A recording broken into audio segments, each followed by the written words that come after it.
अ, मेरा नाम चंद्रभानु प्रसाद सिंह है। मैं ललित नारायण मिथिला विश्वविद्यालय के हिंदी विभाग का सेवानिवृत्त अध्यक्ष और संकायाध्यक्ष हूँ।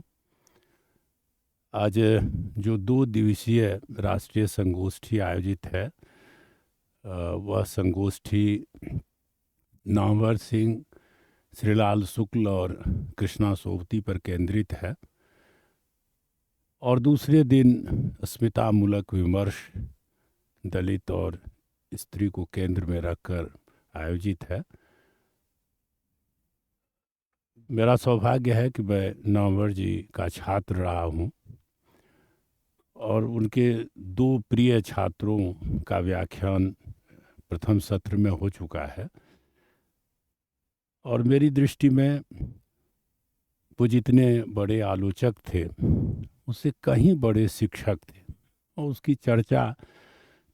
संकेत में तरुण जी ने की, लेकिन उस पर विस्तार से विचार करने की ज़रूरत है क्योंकि वो अध्यापन को सृजन मानते थे और उनके छात्रों को याद होगा कि वह वर्ग इतना सृजनात्मक होता था कि कब 1 घंटा बीत जाता था पता ही नहीं चलता था। श्रीलाल शुक्ल स्वातंत्र्योत्तर भारतवर्ष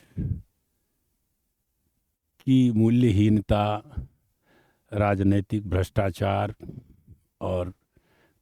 जो अन्य कड़वे यथार्थ हैं उसके लेखक रहे और उसका चित्रण अपने उपन्यासों और अपनी व्यंग्य रचनाओं में किया। जबकि कृष्णा सोबती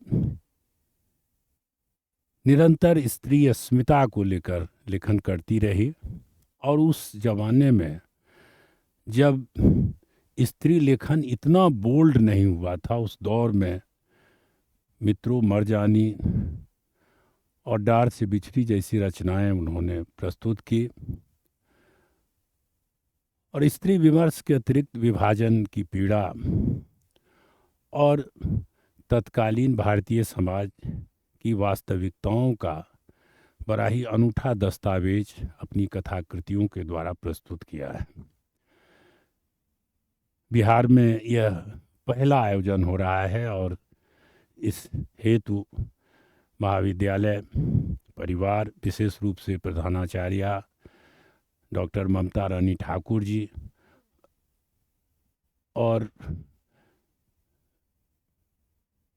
अविधा प्रकाशन